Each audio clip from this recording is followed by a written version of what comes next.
Hello, hello. Noodles, how's it going? I'm a little late.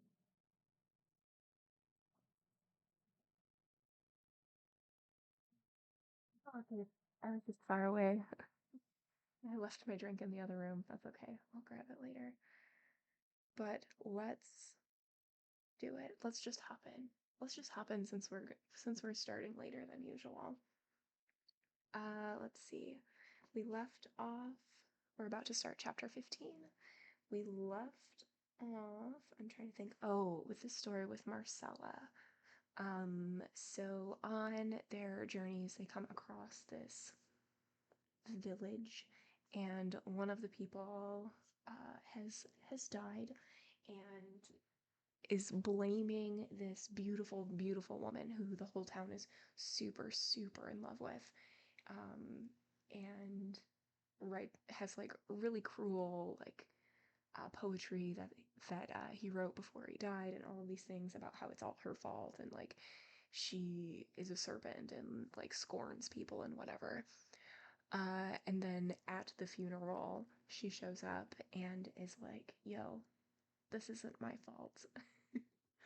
I live in the mountains because I don't love anybody and I don't want to lead anybody on, and it's not my fault, blah, blah, blah. And that's about where we left it off. Oh, I'm doing all right. I just had my hair retouched, and it always takes way longer. I'm there for like a really, really long time, just sitting in a chair, and it's not super close to my house either, so it's always a trek.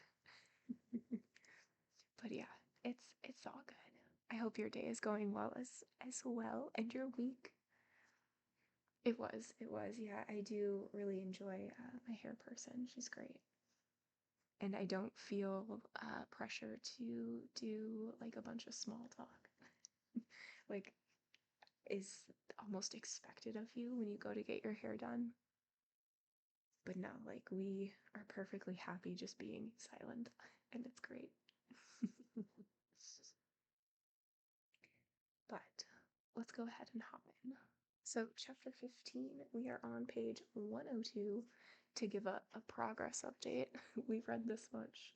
We have this much to go. So, got a long way, but I am super enjoying it so far. And I can see why people think that this is their favorite, or like say that it's their favorite, although I know that's like super early to say, but it's pretty high up there for me right now. We'll see. All right. So we're in the first part, but he divided the first part into different parts, so it's part 3 of the ingenious gentleman Don Quixote of La Mancha.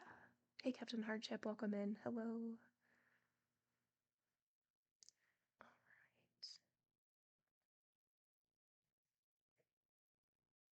In which is recounted the unfortunate adventure that Don Quixote happened upon when he happened upon some heartless, oh no, Yanguesans?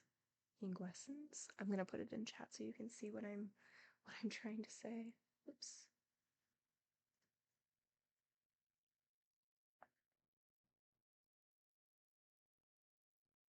That's the word. Okay, just double checking to make sure I spelled it right. The learned Cid Hamante Benengeli tells us that as soon as Don Quixote took his leave of his hosts and all the others who had been present at the burial of the shepherd Grisostomo, he and his squire entered the same forest the shepherdess Marcella had entered, and having ridden more than 2 hours, looking for her everywhere and not finding her, they decided to stop in a meadow full of new grass where a cool, gentle stream ran, so welcoming that it invited and obliged one to spend the hottest hours of the day there, for the rigors of the afternoon were just beginning. That was a whole paragraph, and that was one sentence. It's a wild time here. Don Quixote and Sancho dismounted, and, leaving the donkey and Rocinante free to graze on the abundant grass that grew there, pillaged the saddlebags, and without any ceremony, in peace and harmony, master and servant companionably ate what they found in them. Sancho had not bothered to hobble Rocinante, certain that he knew him to be so meek and so little given to lustful thoughts that all the mares of the pastures of Cordoba could not tempt him to go astray. As luck and the devil, who is not always sleeping, would have it, grazing in that valley was a herd of Galician ponies tended by some drovers of Yanguas. Okay, and there is a note here. Interesting, the only result that you found is referring to Don Quixote. That's great. Okay, let's see. Yanguas, whose custom it is to take a siesta with their animals in grassy, well-watered places and sites, and the spot where Don Quixote happened to find himself served the Yanguesans' purposes very well. Okay, and there is a note here, so let's see what it says. There is a Yanguas in the modern province of Soria, and another in the province of Segovia in the first edition. However, Cervantes calls the drovers Galicians. For the sake of clarity, I have called them Yanguesans, which is how they are referred to in part 2. Alright, so it's people who live in this made-up place called Yanguas. We're going with it. We're going with it. As it happened, Rocinante felt the desire to pleasure himself with the ladies, and as soon as he picked up their scent, he abandoned his natural ways and customs, did not ask permission of his owner, broke into a brisk little trot, and went off to communicate his need to him. But the ponies, who apparently had more desire to graze than anything else, greeted him with hoofs and teeth, so that in a short while his cinches broke, and he was left naked, without a saddle. But what he must have regretted most was that the drovers, seeing the violence being done to their mares, hurried over with their staffs and hit him so many times that they knocked him to the ground, badly injured. By now Don Quixote and Sancho, who had seen Rocinante's beating, had run up, panting heavily, and Don Quixote said to Sancho, "From what I see, Sancho, my friend, these are not knights, but base people of low breeding. I say this because you can certainly assist me in taking the proper revenge for the offense that has been done to Rocinante before our very eyes." "What the devil kind of revenge are we supposed to take?" Sancho responded. "If there are more than 20 of them and only 2 of us, or maybe only 1.5, I am worth 100, Don Quixote replied.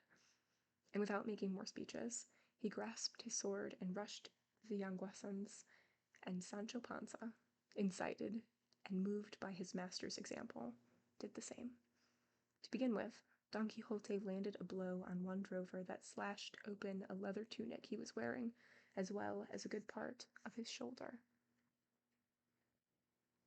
The Yanguesans, who saw themselves attacked by only 2 men when there were so many of them, had recourse to their staffs, and surrounding the 2 men, they began to rain blows down on them with great zeal and eagerness. The truth is that, with the second blow, they knocked Sancho to the ground, and the same thing happened to Don Quixote, and all his skill and courage were of no use to him, as luck would have it. He fell at the feet of Rocinante, who had not yet stood up, which proves what furious beatings staffs can administer when wielded by angry, rustic hands. When the Yanguesans saw the damage they had done, they loaded their animals as quickly as they could and continued on their way, leaving the 2 adventurers looking bad and feeling worse. The first to stir was Sancho Panza. Finding himself next to his master, in a weak, plaintive voice, he said, "Señor Don Quixote! Ah, Señor Don Quixote!" "What do you want, brother Sancho?" replied Don Quixote in a voice as feeble and pitiful as Sancho's. "What I want, if it's possible," replied Sancho Panza, "is for your grace to give me 2 swigs of that drink of fearsome bless, if your grace happens to have any on hand. Maybe it's as good for broken bones as it is for wounds." And there's a note. After fearsome bless, Sancho misremembers the name, Fierbrais, associated with the healing potion.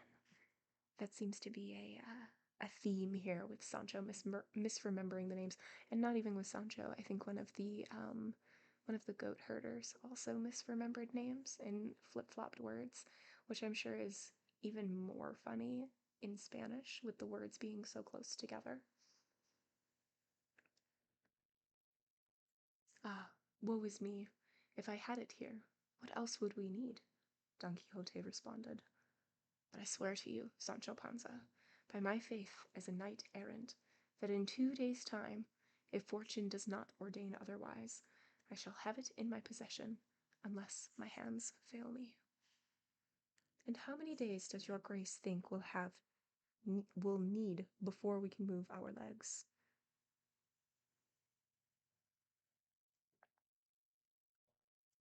Oh man, I'm sorry. I looked away and then I lost my spot. How many days? There we go. As for me, said a beaten and exhausted Don Quixote, I do not know how many days it will be, but I hold myself responsible for everything. I should not have raised my sword against men who were not dubbed knights like myself, and therefore I believe that as a punishment for having trespassed against the laws of chivalry, the god of battles has allowed me to be injured in this way. Therefore, Sancho Panza, it is fitting that you heed carefully what I shall say to you now, because it is important to the well-being of us both, and it is that when you see rabble like this offending us in some way, do not wait for me to raise my sword against them, because I shall not do that. Instead, you must seize your sword and punish them as you like, and if knights come to their aid and defense, I shall know how to defend you, and offend them with all my power, for you have seen in 1,000 demonstrations and experiences the extent of the valor of this, my mighty arm. Hey Falcor, welcome in, welcome in. This was how arrogant and poor gentleman was after his defeat of the valiant Basque, but his master's advice did not seem very good to Sancho, and he had to respond, saying, Señor, I am peaceful, mild, and quiet man, and I know how to conceal any insult because I have a wife and children to support and care for. So let your grace be advised as well, since I can't give an order, that under no circumstances will I raise my sword against either low-born or gentry, and from now until the day I appear before God, I forgive all offenses that have been done or will be done to me, whether they were done, or being done, or will be done, by a person high or low, rich or poor, noble or common, without exception, and regards of rank or position. Hearing which, his master responded, I wish I had enough breath to speak with less effort, and that the pain I feel in this rib would ease just a little, so that I could make clear to you, Panza, how wrong you are. Come closer, you sinner. If the winds of fortune, until now so contrary, blow against in our favor, filling the sails of our desire and carrying us safely, and with no sudden changes of direction to port on one of the insulas which I have promised you, what would happen when I, having won it, make you its ruler? Will you render that impossible because you are not a knight, but do not wish to be one? And do you have the courage or desire to avenge offenses and defend your realm? Because you must know that in newly conquered kingdoms and provinces, the spirits of the inhabitants are never so peaceful or so favorable to their new ruler that he need not fear they will do something unexpected to disturb things and, as they say, try their luck again. And so it is necessary for the new ruler to have the intelligence to know how to govern, and the valor to go on the offense and defend himself under any circumstances. In this circumstance that has just happened to us, Sancho responded, I have liked to have the intelligence and valor your grace has mentioned, but I swear to you, by my faith as a poor man, that I need a poultice more than I need talk. Your grace, see if you can stand, and will help Rocinante, though he doesn't deserve it, because he's the main reason for this beating. I would never have believed it of Rocinante. I always thought he was a person as chaste and peaceable as I am. Well, like they say, you need a long time to know a person, and nothing in this life is certain. Who would have thought that hard on the heels and so soon after those mighty blows struck by your grace's sword against that unfortunate knight-errant, this great storm of a beating would rain down on our backs? Yours, at least, Sancho, replied Don Quixote, must be accustomed to such cloudbursts, but mine, brought up on cambric and fine Dutch linen, of course will feel more deeply the pain of this misfortune. And if it were not because I imagine, did I say imagine? Because I know for a fact that all these discomforts are an integral part of the practice of arms, I would let myself die here of sheer annoyance. To which the squire replied, Señor, since these misfortunes are the harvest reaped by chivalry, tell me, your grace, if they happen very often or come only at certain times, because it seems to me that after 2 harvests like this one will be useless for the third if God, in his infinite mercy, doesn't come to our aid. You should know, Sancho, my friend, responded Don Quixote, that the lives of knights-errant are subject to 1,000 dangers and disasters, and by the same token they are just as likely to become kings and emperors at any moment, as demonstrated by the experience of many different and diverse knights whose histories I know thoroughly and completely. And I could tell you now, if the pain I feel would allow, of some who, by the sheer valor of their mighty arm, have risen to the high estates I have mentioned to you, and yet, both before and afterward, their same knights have borne all manner of calamities and miseries.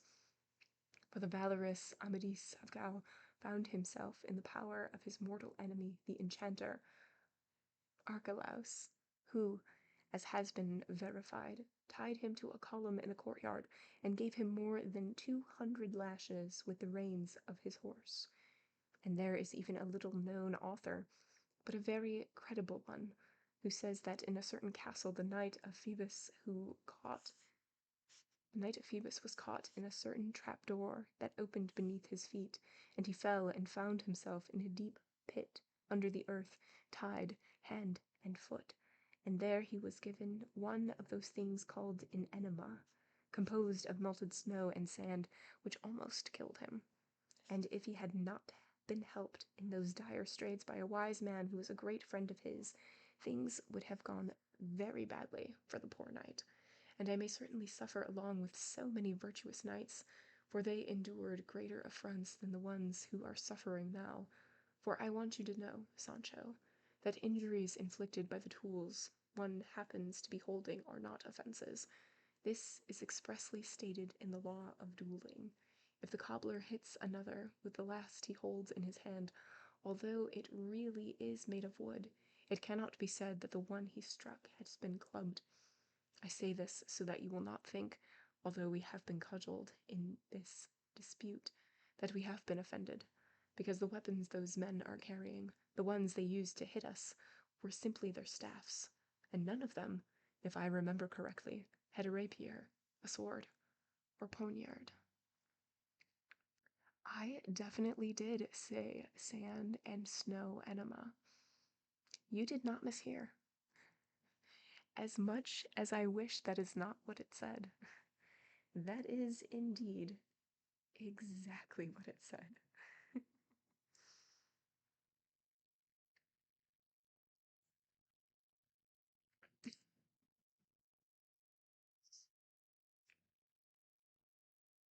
They didn't give me a chance, Sancho responded, to look at them so carefully, because as soon as I put my hand on my sword, they made the sign of the cross on my shoulders with their pine wood, so that they took the sight from my eyes and the strength from my feet, knocking me down where I'm lying now, where it doesn't hurt at all to think about whether the beatings they gave me with their staffs was an offense or not, unlike the pain of the beating, which will make as much of an impression on my memory as it has on my back.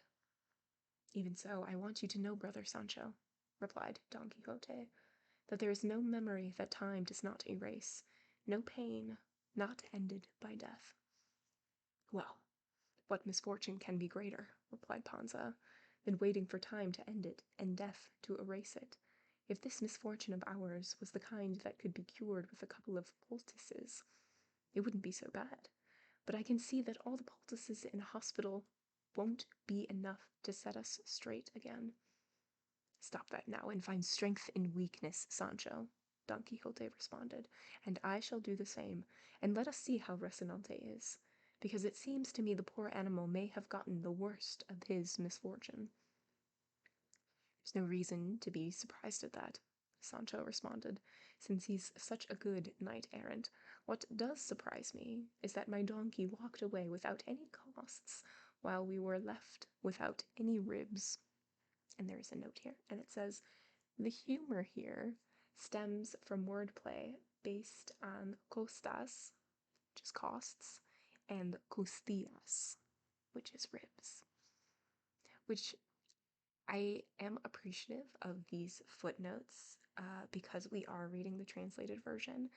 And as I mentioned earlier, there are several wordplay things that don't quite make sense in English. So I'm glad that there's like the footnote to be like, trust me, it's funny, because these words in Spanish are very, very close. Fortune always leaves a door open in adversity so that it can be remedied, said Don Quixote. I say this because the beast can make up for the lack of Rocinante and carry me from here to some castle where my wounds may be cured. Further, I shall not consider such an amount a dishonor, because I remember reading that when Silenus, the good old tutor and teacher of the merry god of laughter, entered the city of 100 gates, he rode very happily mounted on a beautiful jackass. And there are 2 notes in that sentence. After merry god of laughter, we get a note that the merry god is Bacchus, and then after 100 gates, it is Cervantes erroneously describes the city entered by Silenus as having 100 gates, which refers to Egyptian Thebes. Silenus rose into Thebes in Boeotia, which had 7 gates. I love a good footnote. It may be true that he rode mounted, as your grace says, Sancho responded, but there's a big difference between riding mounted and riding slung across the animal's back like a sack of trash. To which Don Quixote replied, the wounds received in battle bestow honor. They do not take it away. And so, Panza, my friend, do not answer me any further, but as I have already told you, stand the best you can, and make me any way you choose on the back of your donkey, and let us leave before night falls upon us in this deserted place. I've heard your grace say, said Panza, that it's very common for knights-errant to sleep in deserted places and wastelands most of the year, and that they consider it good fortune. That is so, said Don Quixote, when it cannot be helped or when they are in love, and this is so true that there have been knights who stayed on a rocky crag, in sun and in shadow, and in all kinds of weather for 2 years, and their ladies never learned of it. One of these was Amadis, when, calling himself Beltenebros, he lived on Peña Pobre. I do not know if it was for 8 years or 8 months. I'm not absolutely certain regarding the length of time. It is enough to know that he was there doing penance for some sorrow or other that his lady Oriana had caused him.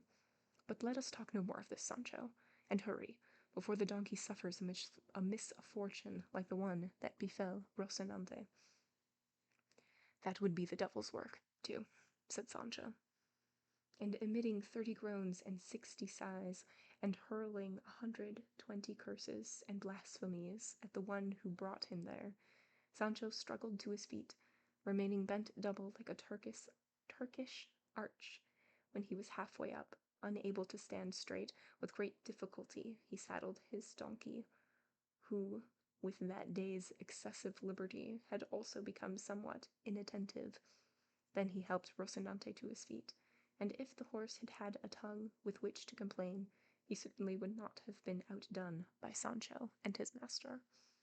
In short, Sancho settled Don Quixote on the back of the donkey and tied Rocinante behind in single file, and leading the jackass by the halter, he walked more or less in the direction of where he thought the king's highway might be, and luck, going from good to better, guided his steps, and in less than a league it led him to the highway, where he discovered an inn that, to his sorrow and Don Quixote's joy, had to be a castle. Sancho insisted it was an inn, and his master said no, it was a castle, and the dispute lasted so long that before it was settled they had come to the inn, which Sancho and his retinue entered without further inquiry. End of chapter 15. This is so funny. Just like arguing about like what a knight-errant is and like the terrible conditions. Like Don Quixote does not need to go through all of these terrible conditions, and he's like, no, we will be doing this. It's so silly and I love it. Also, I'm doing today's reading a little bit differently. I'm doing more of a soft spoken vibe, so tell me yay or nay if I should continue doing this in future streams, or if you hate it. let me know that too, and I will adjust, but I figured I would try it out. Just to see. Just different vibes, you know? You like both. Okay. Trying to lean into that ASMR vibe a little bit more.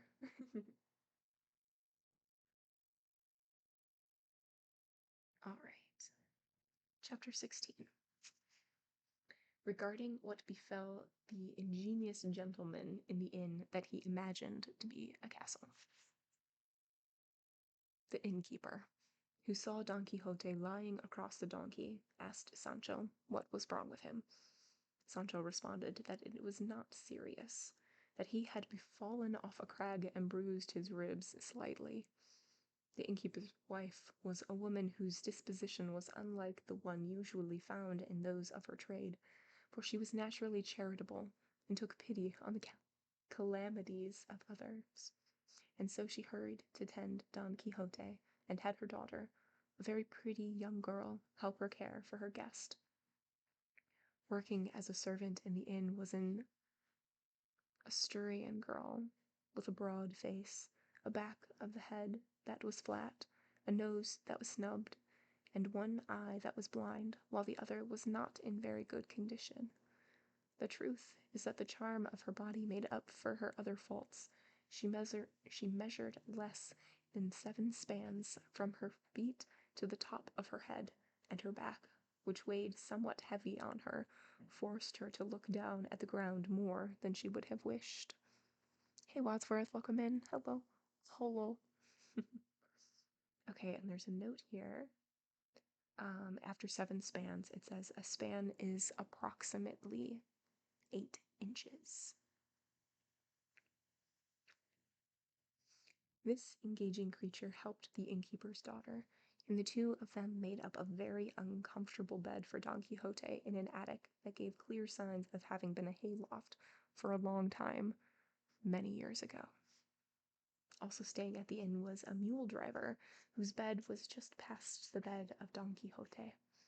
And though it was composed of his mule's pack saddles and blankets, it was far superior to Don Quixote's, which consisted only of 4 rough boards laid across 2 benches of not very equal height, and a pallet so thin it resembled a bedspread, and was filled with lumps that felt like pebbles to the touch, though some holes revealed they were merely tufts of wool. There were 2 sheets made of shield leather, and a blanket so worn that every thread could be counted without missing a single one. Don Quixote lay down on this wretched bed, and the innkeeper's wife and daughter applied poultices from head to toe, while Maritones, which was the Asturian girl's name, held a light for them, and as she applied the plasters, the innkeeper's wife saw Don Quixote so bruised and black and blue in so many parts that she had said it looked more like a beating than a fall. It wasn't a beating, said Sancho. It's just that the rock had lots of sharp points and edges, and each one left its bruise. He also said, Señora, see if your grace can arrange to have a few pieces of cloth left over, since there's somebody else who'll need them. My ribs are hurting a little too. So that means, responded the innkeeper's wife, you must have fallen too. Oh, I didn't fall, said Sancho, but it gave me a great start to see my master fall, and because of that my body hurts so much it feels as if somebody beat me 1,000 times with a stick. That well could be, said the daughter. It often happens to me that I dream I'm falling off a tower, but never reach the ground. And when I wake up from the dream, I find myself as bruised and sore as if I really had fallen. That's my point, Señora, Sancho Panza responded. I didn't dream anything, but was as wide awake as I am now, and I have almost as many bruises as my master, Don Quixote. What's this gentleman's name? Asked Meritones of the Asturian. Don Quixote of La Mancha, replied Sancho Panza, and he is an adventuring knight, and one of the best and strongest the world has seen in a long time. What's an adventuring knight? The servant asked. Are you so new to the world that you don't know? Replied Sancho Panza. Well, let me tell you, my sister, in just a few words, that an adventuring knight is someone who's beaten and then finds himself emperor. Today he's the most unfortunate creature in the world, and the poorest, and tomorrow he'll have the crowns of 2 or 3 kingdoms to give to his squire. How is it then, since you serve so good a master, said the innkeeper's wife, that you, or so it seems, don't even have a countship yet? Oh, it's still early, Sancho responded, because it's only been a month that we've been seeking adventures, and so far we haven't come across anything that even resembles one. And there is a note after it's only been a month. It says, Sancho is mistaken, or lying. He and Don Quixote have been traveling for 3 days. Maybe it just feels like a month with all the craziness that they've been through. Maybe you go looking for one thing and find another. The truth is that if my master, Don Quixote, is healed of his wounds or his fall, and I'm not crippled by mine, I wouldn't trade my hopes for the best title in Spain. It's been 84 years. Looking wistfully out. Yes, exactly. Um, and they totally have to have like the cardigan and just like looking out into the distance.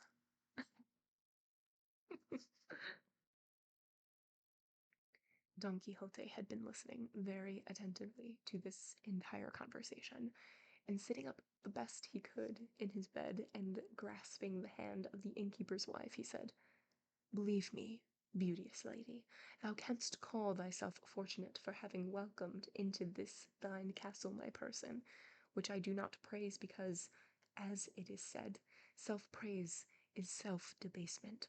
But my squire wilt tell thee who I am. I say only that I shall keep eternally written in my memory the service that thou hast rendered me, so that I may thank thee for it as long as I shall live. And if it were not the will of heaven that love held me captive and subject to its laws and to the eyes of that thankless beauty whose name I murmur before battles, then those of this fair damsel would surely be the masters of my liberty. The innkeeper's wife and her daughter, and the good Maritornes, were perplexed when they heard the words of the wandering knight, for they understood no more of them than if he had been speaking Greek, although they did realize that all were intended as compliments and flattery. Because they were unaccustomed to such language, they looked at him in astonishment, and he seemed to them a different kind of man from the ones they were used to, and, after thanking him in their own inn-like words for his compliments, they left him, and Meritones, the Asturian, tended to Sancho, who had no less need of healing than his master. I love that not only were they confused, but they had like no idea what he was saying. And I feel like that would be exactly the same if somebody was speaking Old English now, and it'd be like, dude, like, what are you saying? I'm sorry, what? Like, I understand the gist, but what? Welcome back, Noodles.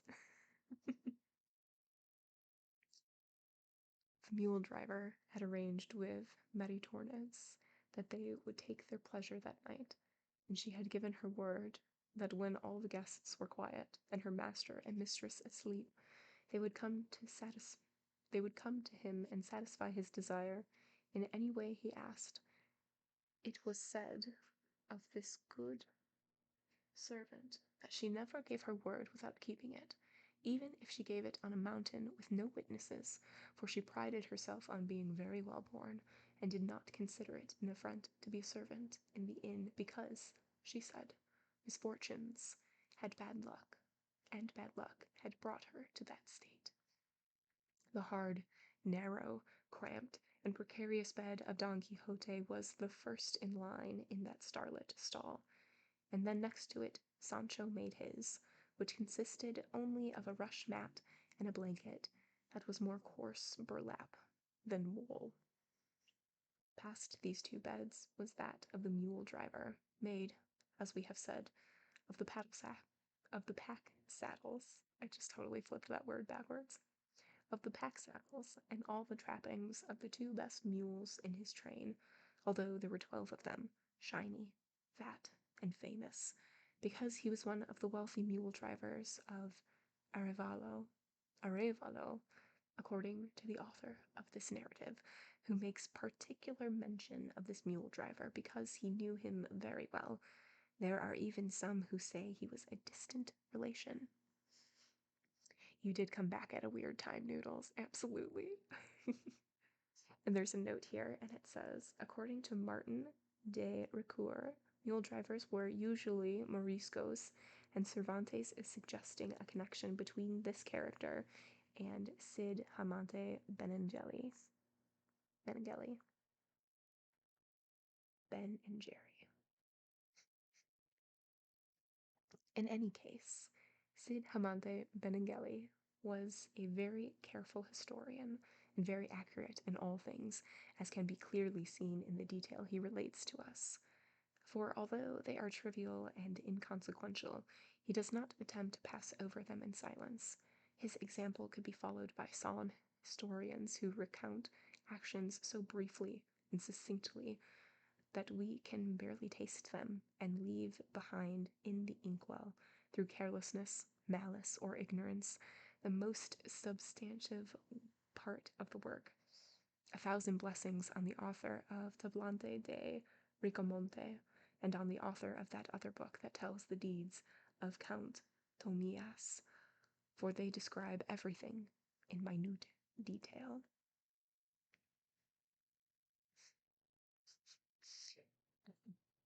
I know, as soon as I said it, and then immediately went back to his name, it's like, oh no, what have I done? Okay, we have two footnotes here after Tablante de Ricomonte. It says, a book of chivalry based on an earlier French poem and published in Spanish in 1513. And then we have another one after Count Tomillas, which is a figure who appeared in ballads and in a novel of chivalry published in 1498. Well then, after the mule driver had seen to his train of mules and given them their second ration of feed, he lay down on the pack saddles to wait for the punctual Meritones. Sancho was already poulticed and in his bed, and although he tried to sleep, the pain in his ribs would not allow it, and Don Quixote's ribs hurt so much that his eyes were as wide open as a hare's. The entire inn was quiet, and the only light came from a lamp hanging in the middle of the main entrance. This wondrous silence, and the thoughts of our knight, which always returned to the events constantly recounted in the books responsible for his misfortune, brought to his mind as strange a bit of madness as anyone could imagine, and it was that he thought he had come to a famous castle, for, as has been said, it seemed to him that all the inns where he stayed were castles, and that the innkeeper's daughter was the daughter of the lord of the castle, and that she, conquered by his gentle bearings, had fallen in love with him, and had promised to steal away from her parents that night and come and lie with him for a time.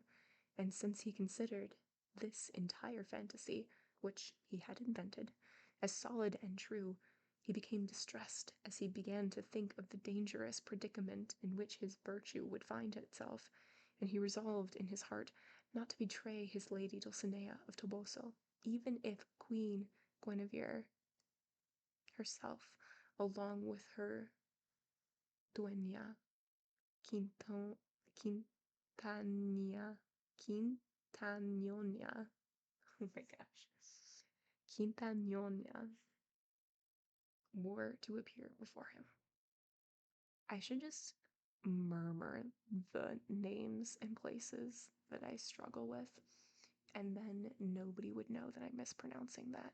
They would just think that my accent is so stinking spot on. Sure. Sure, that one, that person.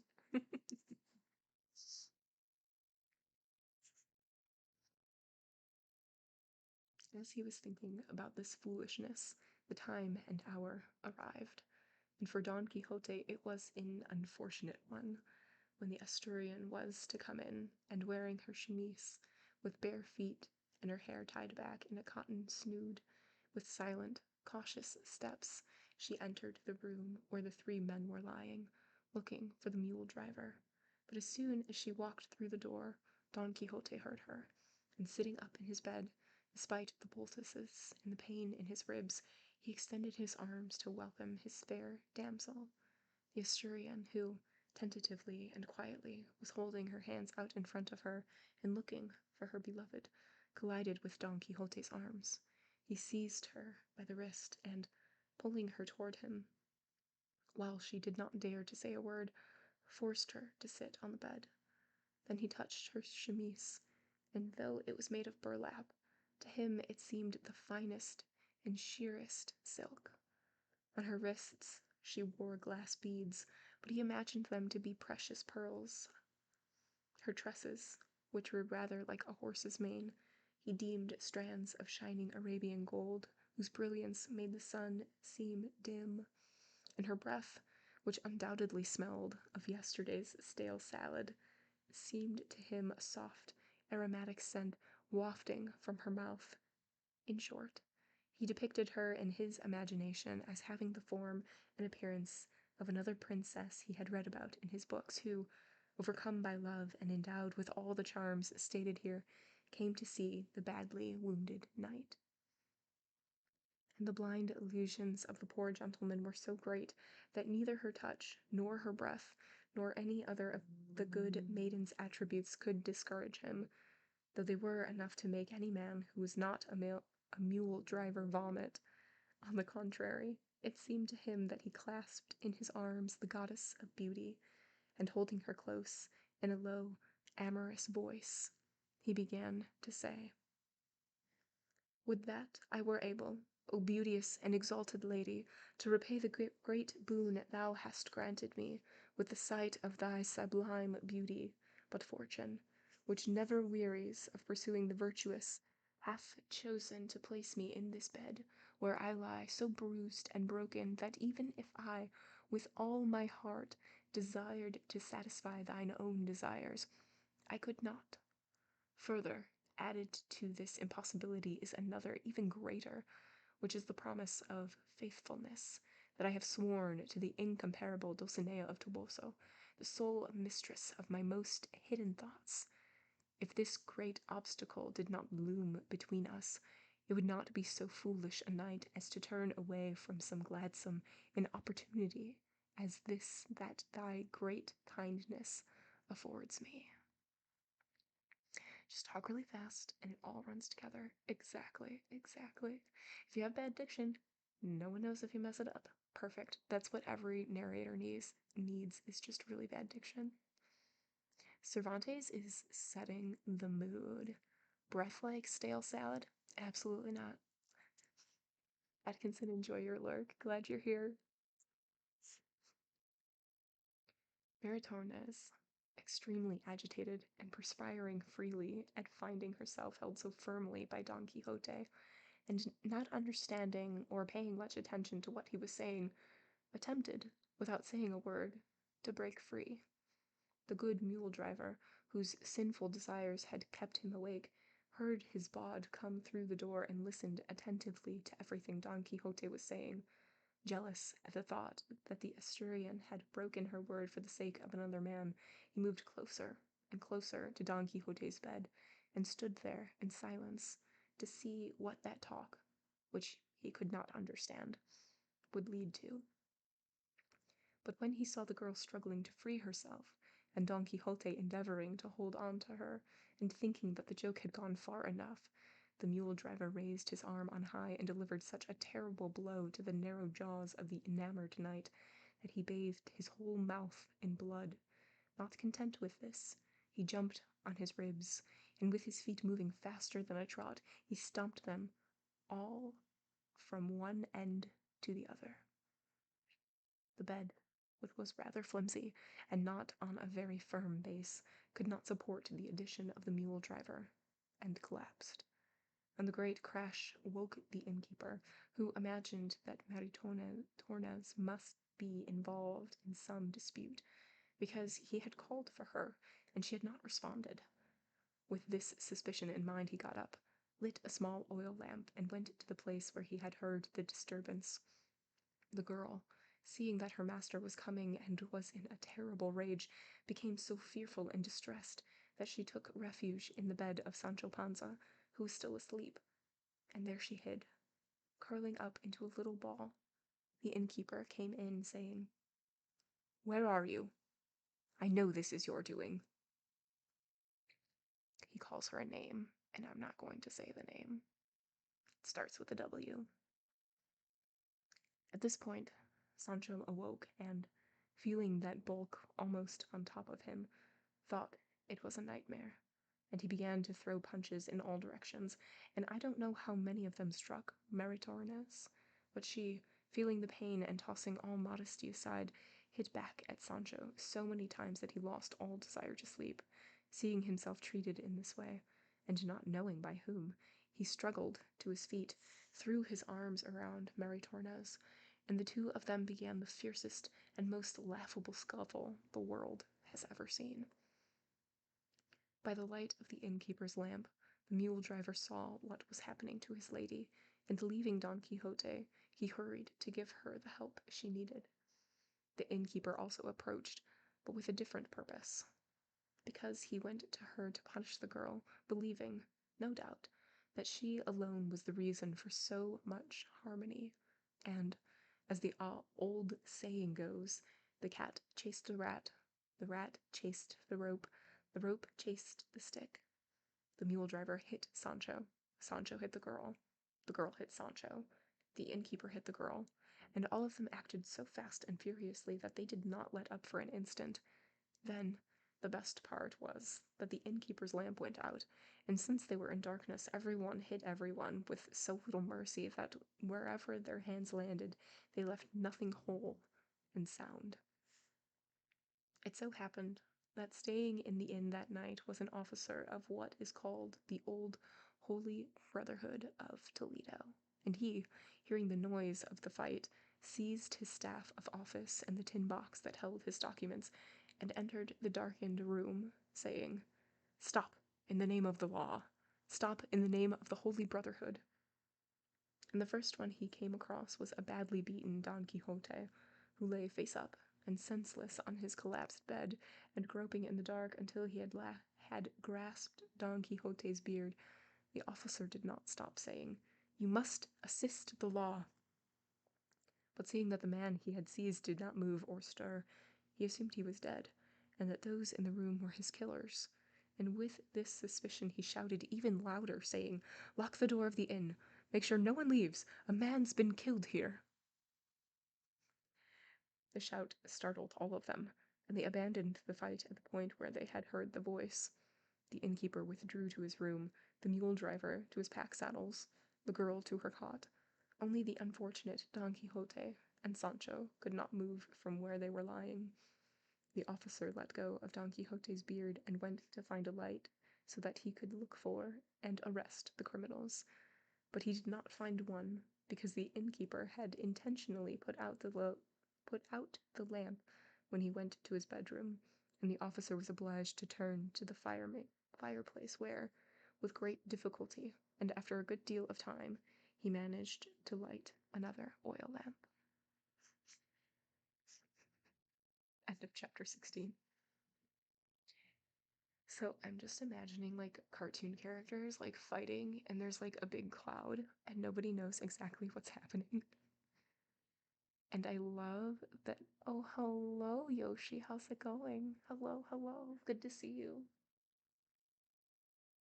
I love that this all started because nobody understands what Don Quixote is saying when he was seriously just being like, yeah, I don't want to be with you because my lady, Dulcinea, is waiting for me. And nobody gets it, and everything is just misinterpreted, and it becomes such a like over the top scene. It's so funny. It makes me laugh. Makes me laugh.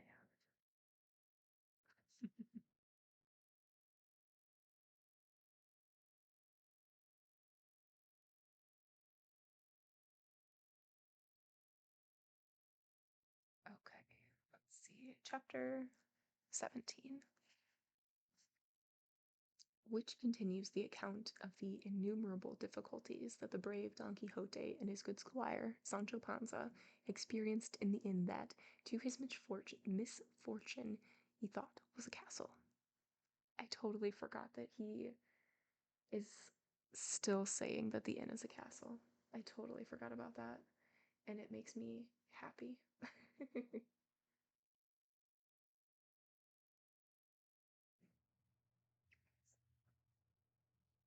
All right.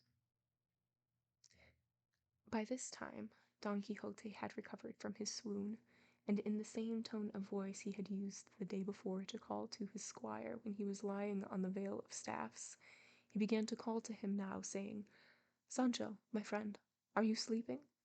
Are you sleeping, friend Sancho?" And there's already a note. After lying in the Vale of Staffs, it says, the phrase recalls the opening of a traditional ballad about El Cid. Elcid. Two different words. "How could I sleep? Oh, woe is me," responded Sancho, full of sorrow and despair, "when it seems that all the devils in hell had their way with me tonight." "You undoubtedly are correct about that," Don Quixote responded, "because either I understand little, or this castle is enchanted. For you must know, but I wish to tell you, but what I wish to tell you now you must swear to keep secret until after my death." "I swear," Sancho responded. "I say this," replied Don Quixote, "because I do not wish to take away anyone's honor." "I say that I swear," Sancho said again, "to keep quiet about it until your grace has reached the end of your days, and, God willing, I'll be able to reveal it tomorrow." "Have I acted so badly with you, Sancho," Don Quixote responded, "that you wish to see me dead so soon?" "That's not the reason," Sancho replied, "but I don't like keeping secrets, and I wouldn't want them to spoil because I kept them too long."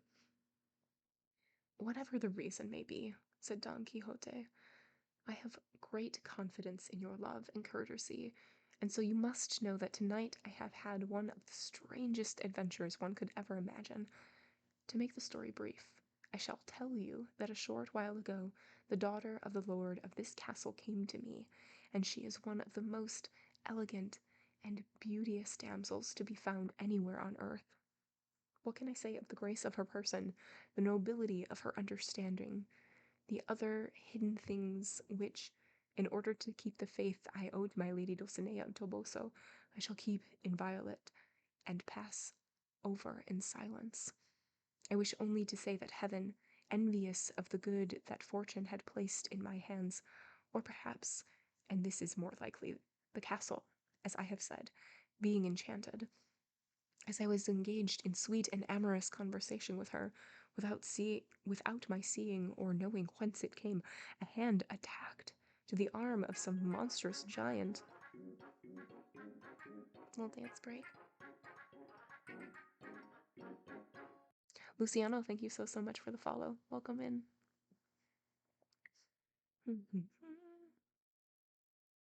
I was engaged in sweet and amorous conversation with her.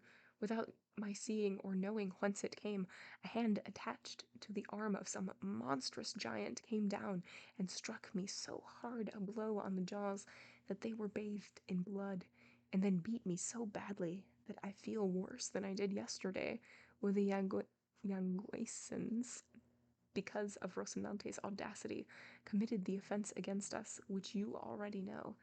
And from this, I conjecture that the treasure of this maiden's beauty must be guarded by some enchanted Moor, and is not intended for me.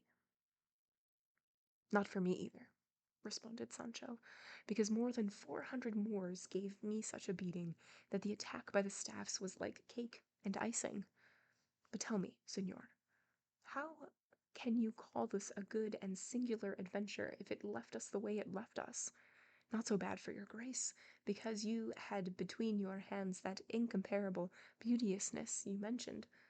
But what did I have except the worst cudgeling I'll ever get in my life? Woe is me and the mother who bore me. I'm not a knight-errant, and don't ever plan to be one, and so I get the worst of all our calamities.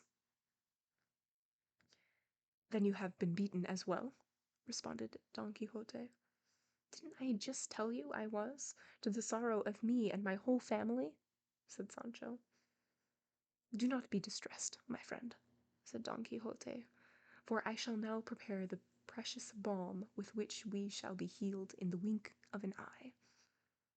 By now the officer of the Holy Brotherhood had lit the lamp, and he came in to see the man he thought was dead.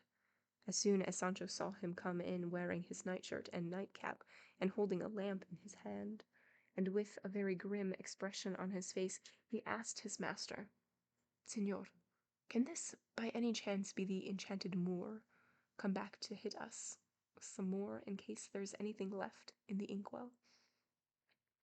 He cannot be the Moor, responded Don Quixote, because those who are enchanted do not permit themselves to be seen by anyone. If they don't permit themselves to be seen, do they permit themselves to be felt? Said Sancho. As my back can tell you? As could mine, Don Quixote responded. But that is not sufficient evidence for believing that the man you see is the enchanted Moor. The officer was perplexed when he discovered them engaged in so peaceable a conversation.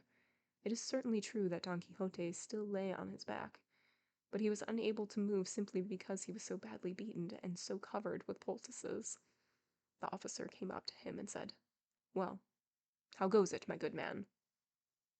I would speak with more courtesy, responded Don Quixote, if I were you. It is the custom in this land to speak in that manner to knights-errant. You dolt. Finding himself treated so abusively by someone whose appearance was so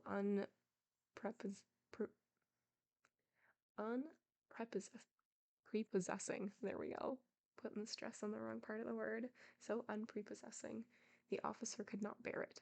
He raised the lamp filled with oil, brought it down on Don Quixote's head, and dealt him a serious blow. Since everything was now in darkness, he left immediately, and Sancho Panza said, There is no doubt, Señor, that this man is the enchanted Moor, who must be guarded the treasure for others, but for us he only has fists and blows with lamps." "That is true," responded Don Quixote, "and one must not take notice of such matters in enchantments, nor is there reason to become angry or enraged at them, for, as these beings are invincible and magical, we shall find no one on whom to take our revenge, no matter how much we try. Get up, Sancho, if you can, and summon the warder of this fortress, and persuade him to give me some oil, wine, salt, and rosemary, so that I may prepare the healing-giving balm, for, in truth, I believe I have great need of it now, since I am losing a good deal of blood from the wound this phantom had inflicted on me." Sancho stood, all his bones aching, and began to walk in the darkness to find the innkeeper, but he encountered the officer who had been listening to hear what his adversary would do, and Sancho said to him, "Señor, whoever you may be, do us the kindness and favor of giving us a little rosemary, oil, salt, and wine. They are needed to heal one of the best knights-errant on the face of the earth, lying in that bed badly wounded at the hands of the enchanted Moor, who's in this inn." When the officer heard this, he thought Sancho was out of his mind, but since day was beginning to break, he opened the door of the inn, called to the innkeeper, and told him what the good man wanted. The innkeeper gave him what he asked for, and Sancho carried it to Don Quixote, who was holding his head in his hands and moaning at the pain of the blow from the lamp, which had done him little harm other than the raising of 2 rather large bumps. What he thought was blood was nothing but the sweat pouring out of him because of the distress he had experienced in the tempest that had just passed. In short, he took his simples and made a compound of them, mixing them all together and cooking them for a while until it seemed to him they were ready. Then he asked for a flask to pour the potion into, but since there was none at the inn, he decided to put it into a cruet, or oil container made of tin plate, which the innkeeper gave to him at no charge. Then, over the cruet, he said more than 80 paternosters and an equal number of Ave Marias, Salves, and Credos, and he accompanied each word with the sign of the cross, in a kind of blessing, all of which was witnessed by Sancho, the innkeeper, and the officer. The mule driver, in the meantime, had quietly gone out to tend to his animals. Having completed this, Don Quixote himself wanted to test the virtue of what he imagined to be the precious balm, and so he drank it down, and the portion that could not fit into the cruet, and was left in the pot where it had cooked, amounted to almost a liter. As soon as he finished drinking it, he began to vomit until nothing was left in his stomach, and with the nausea and agitation of vomiting, he broke into a copious sweat, for which reason he ordered them to wrap him up well and leave him alone. This they did, and he slept for more than 3 hours, and when he woke his body felt much relieved, and so much better after his beating that he considered himself cured. He truly believed he had found the balm of Fierabras, and that, with this remedy, he could from now on, and with no fear whatsoever, engage in any combat, battle, or contest, no matter how perilous it might be. Sancho Panza, who also deemed the improvement in his master a miracle, requested the portion that remained in the pot, which was no small quantity. Don Quixote agreed, and Sancho picked up the pot in both hands, and with a good amount of trust and even better optimism, he gulped the potion down thirstily, swallowing only a little less than his master had. It seems, however, that poor Sancho's stomach was not as delicate as his master's, and so, before he vomited, he endured so much nausea, and felt so sick to his stomach, and sweated so much, and felt so faint, that he really and truly thought it was his final hour, and finding himself in so much pain and anguish, he cursed the balm and the villain who had given it to him. Seeing him in this state, Don Quixote said, "I believe, Sancho, that this affliction has befallen you because you have not been dubbed a knight, for I am of the opinion that this potion is not suitable for those who are not knights." "Curse me and all my kin, if your grace knew that," replied Sancho. "Why did you let me taste it?" At this point, the concoction took effect, and the poor squire began to erupt from both channels, and with so much force that the reed mat on which he lay, and the canvas blanket that covered him, could not be used again. He was perspiring and sweating and suffering such paroxysms, and perhaps that not only he, but everyone else thought his life was coming to an end. This tempest of affliction lasted almost 2 hours, at the end of which he was left not as his master had been, but so bruised and battered he could barely stand. This is intense. So intense, so gross. Also, why would you drink something that you just saw somebody drink and immediately throw up everything out of their stomach? And you're like, you know what? I'm gonna do that too. Terrible idea. Don Quixote, however, solidarity, I guess so. Like if you taste something really gross and you're like, oh, gross, taste it. Or you smell something really bad, you're like, oh, smell this. I guess. I guess we'll go with that.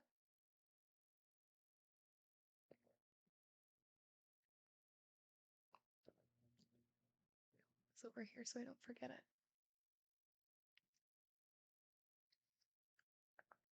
Don Quixote, however, who, as we have said, felt cured and healthy, wanted to leave immediately to seek adventures, it being his opinion that the time he spent in that place meant he was depriving the world, and all those in it who were in need, of his help and assistance, especially now when he had so much trust and confidence in the balm. And so, impelled by his desire, he himself saddled Rocinante, and put the pack saddle on his squire's donkey, and helped Sancho to dress and climb on the animal. Then he mounted his horse, and he rode past a corner of the inn. He picked up a pike he found there to use as a lance. All those in the inn, amounting to more than 20 people, were watching him. The innkeeper's daughter looked at him as well, and he did not take his eyes off her either, and from time to time he heaved a sigh that seemed to come from the bottom of his soul, and everyone thought this must have been on account of the pain he felt in his ribs. At least, those who had seen him covered with poultices the night before thought so.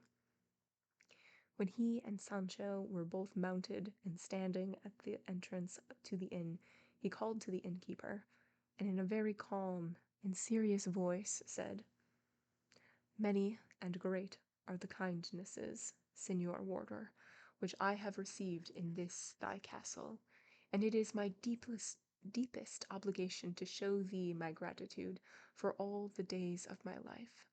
If I can repay thee by taking vengeance upon some arrogant villain who may have offended thee, know that my profession is none other than to defend those who are defenseless, and to avenge those who are wronged, and to punish malfeasance. Search thy memory, and if thou findest anything of this nature to entrust to me, thou hast only to say it, for I promise, by the order of chivalry which I received, to give thee as much satisfaction and redress as thou mayest desire." The innkeeper responded with the same calm, "Señor Knight, I have no need for your grace to avenge any offense, because I know how to take the revenge I think fit when I am offended. All I need from your grace is that you pay for the night you spent in the inn, straw and feed for your 2 animals, and your supper, and your bed." Then, "This is an inn," replied Don Quixote. "And a very honorable one," the innkeeper responded. "Then I have been deceived all along," responded Don Quixote, "for in truth I thought this was a castle, and not a bad one.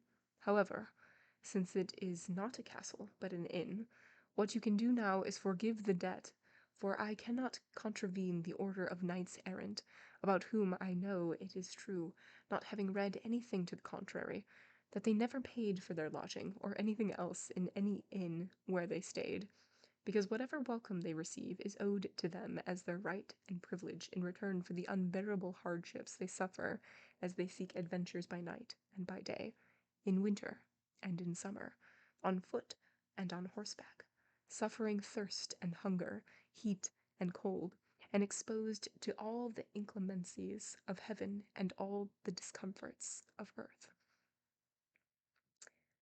That has nothing to do with me, responded the innkeeper. Pay me what you owe me, and leave off your stories and chivalries. I don't care about anything but earning my living. You are a fool, and a bad innkeeper, responded Don Quixote.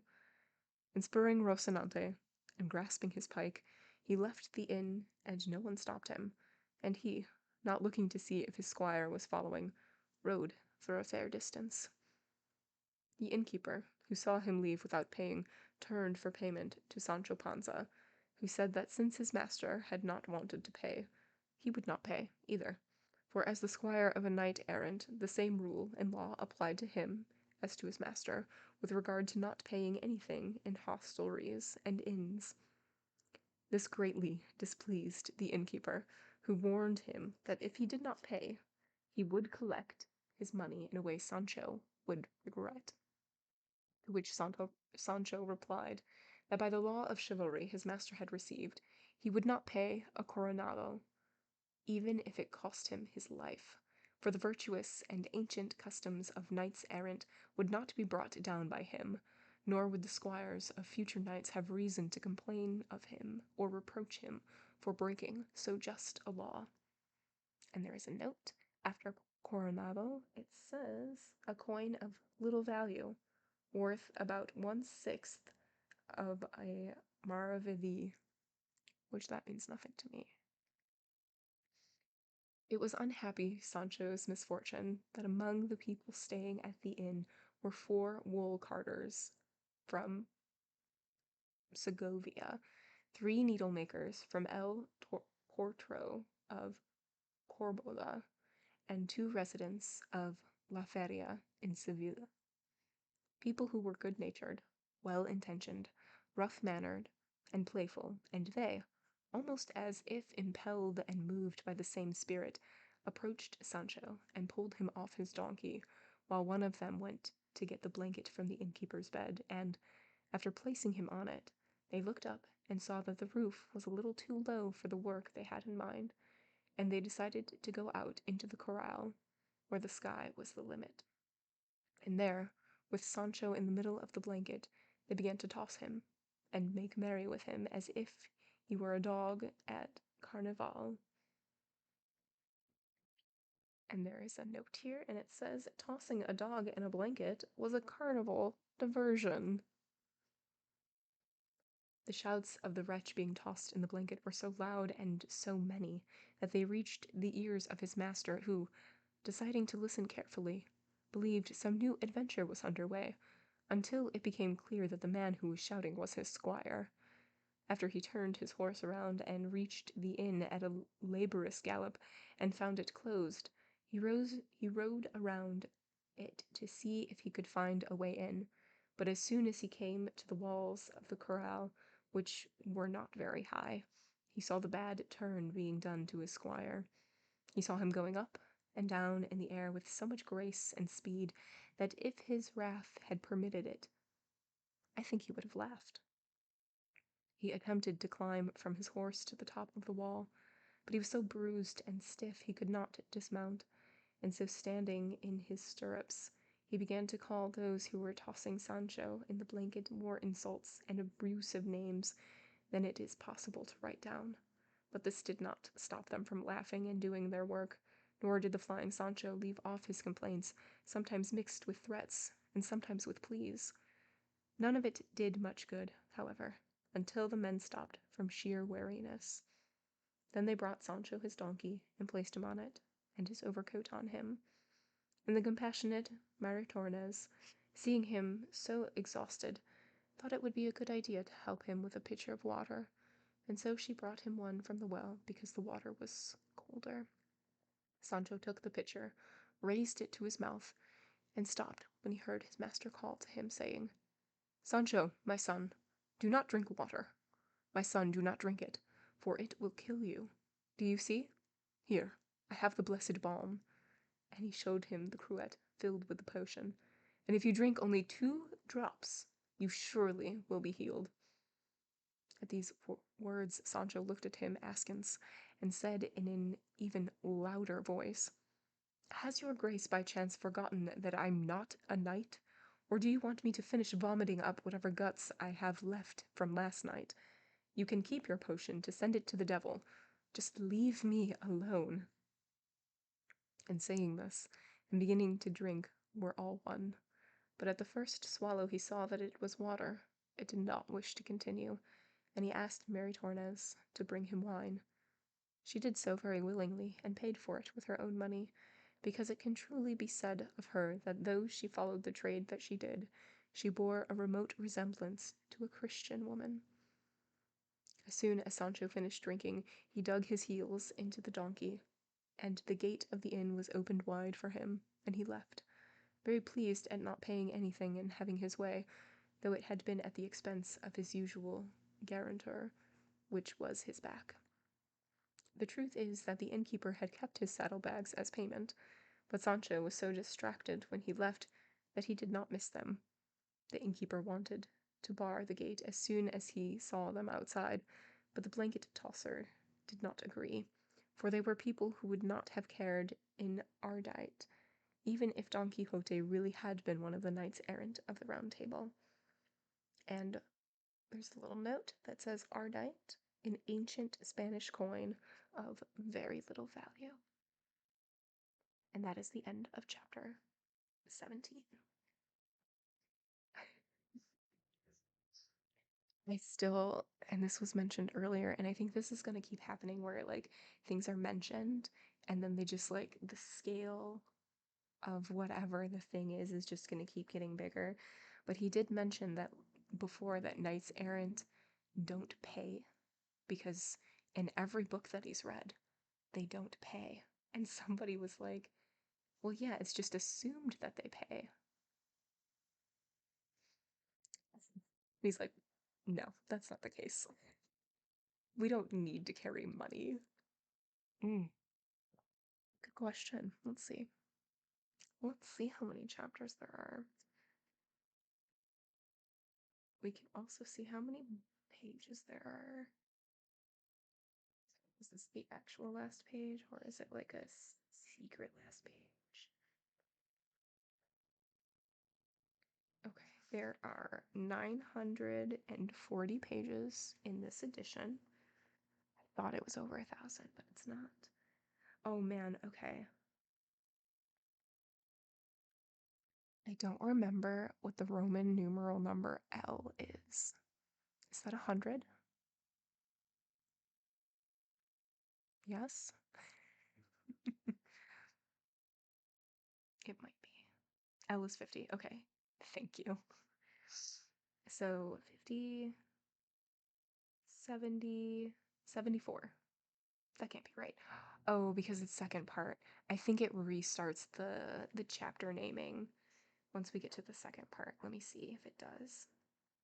Because it seems it has to. It does. Yeah. So it restarts the naming. So let me see what chapter or what uh, the first part ends at. It ends at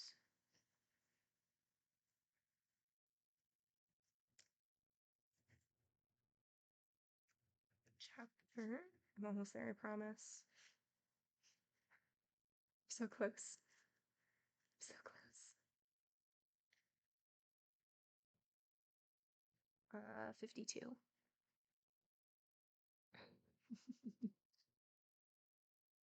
So, so basically 400.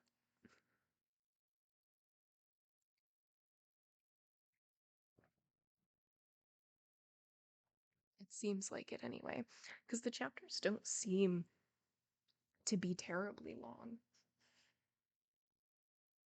which is nice. It feels like we're we're flying through. So we're already on chapter 18, and it's like, oh my.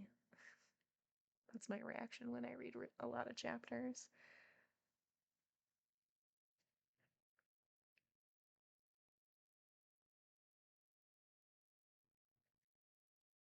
All right. Chapter 18. I had to adjust my seating position. Actually, let me see how many.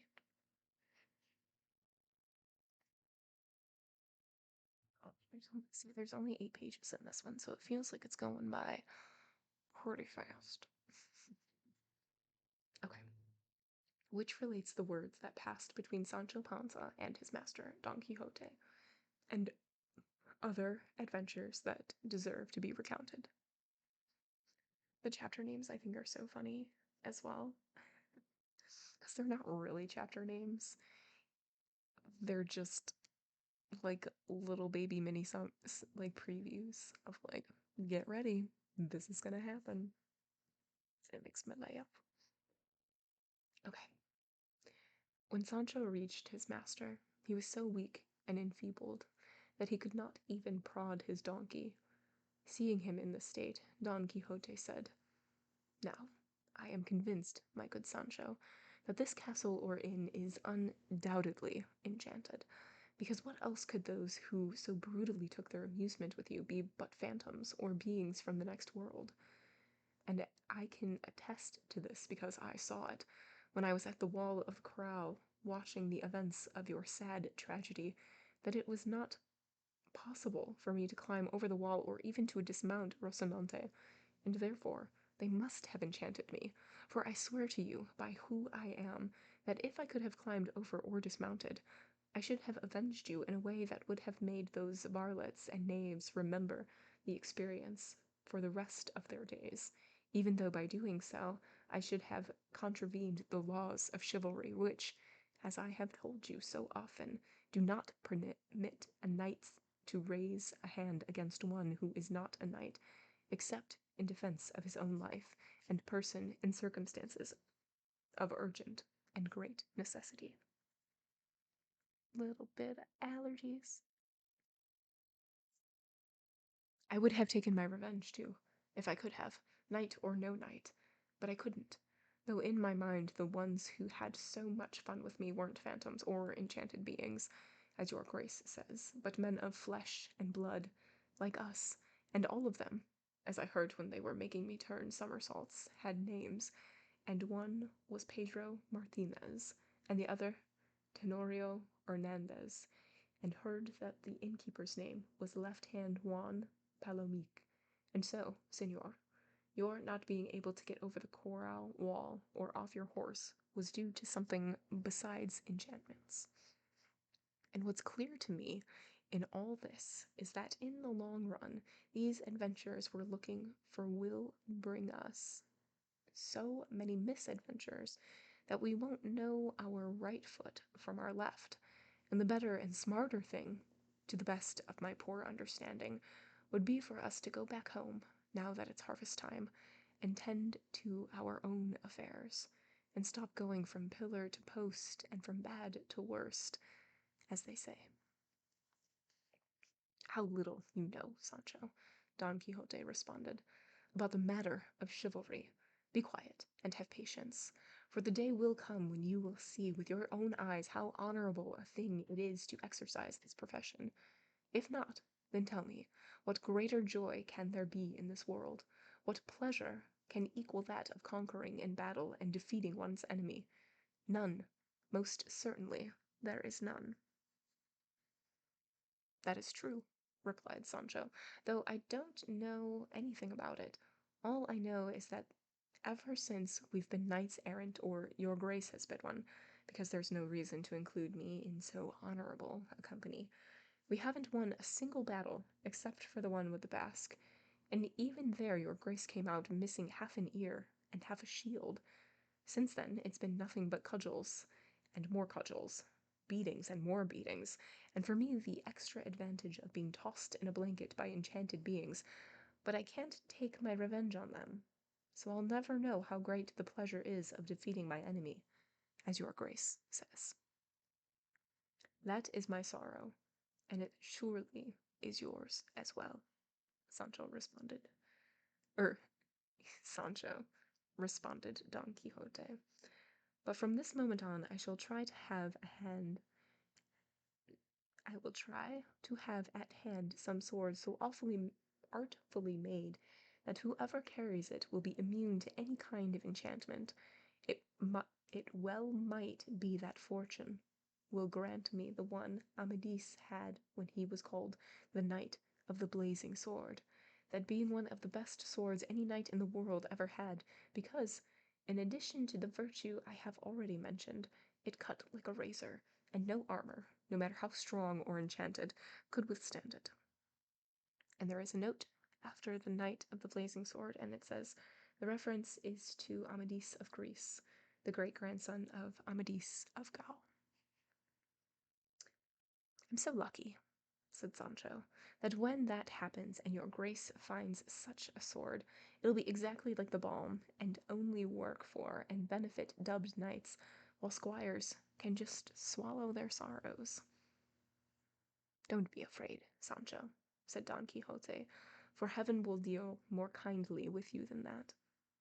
As Don Quixote and his squire were having this conversation, Don Quixote saw a large, thick cloud of dust coming toward them along the road they were traveling, and when he saw it, he turned to Sancho and said, This is the day, O Sancho, when the good fortune that destiny has reserved for me will be revealed.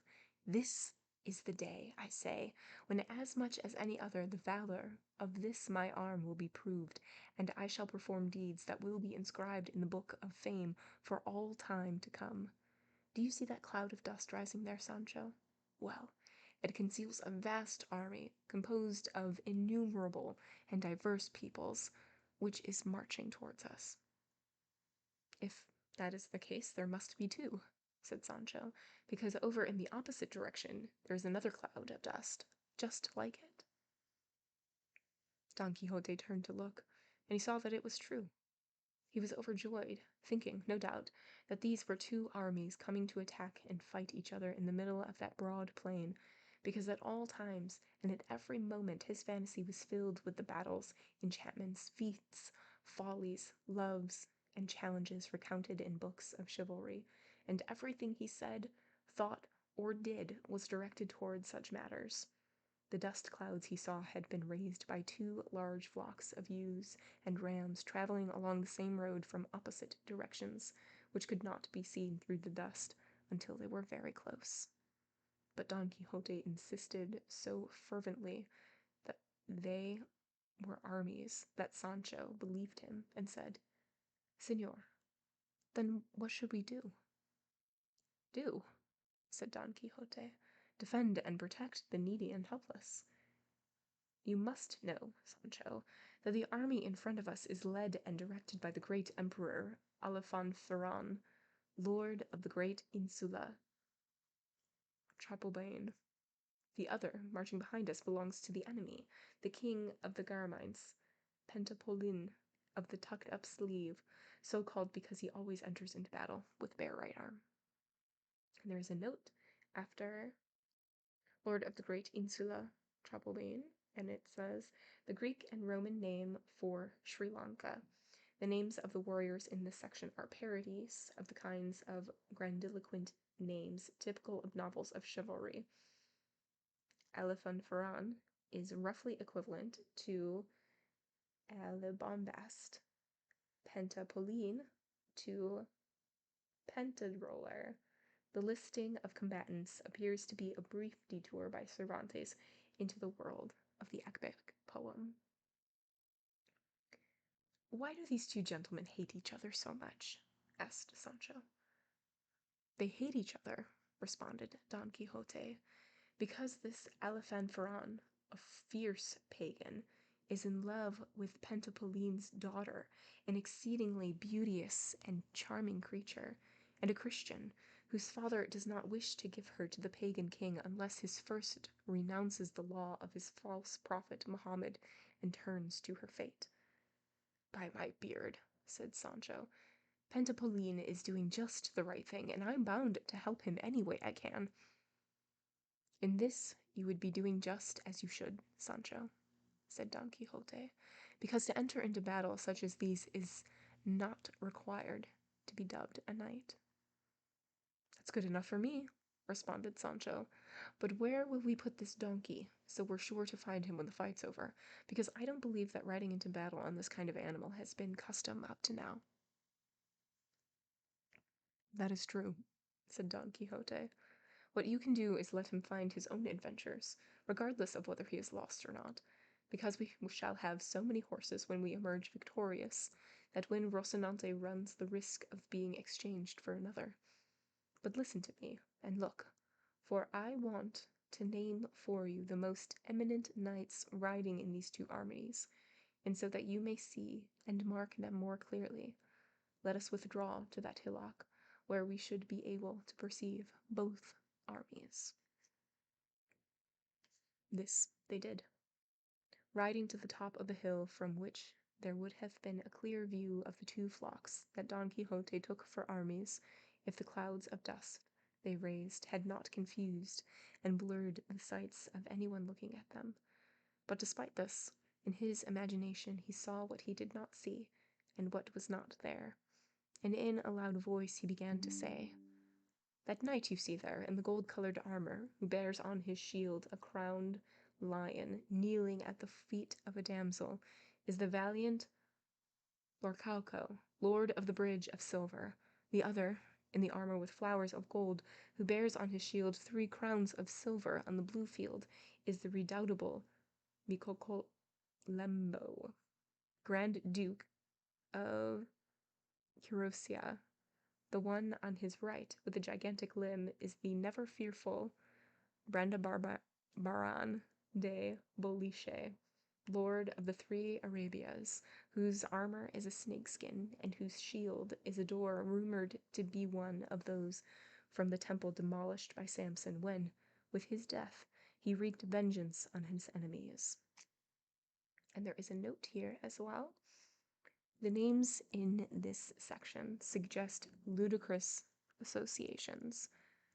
Lorcalco, Loro facsimile, Micocolembe, monkey wedge, Bran the Barbaran de Bolche, Bran the Barbarian of 9 pins, Timonel de Carcajona, helmsman of Gafajon, Jonah, Nueva Vizcaya, New Basqueland, Mulina,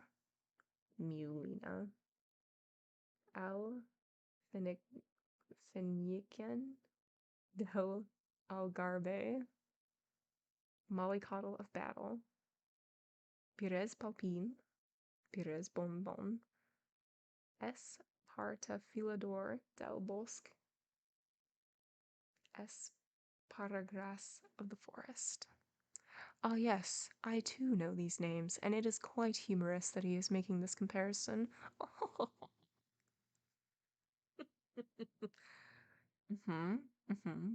Thank you, footnote.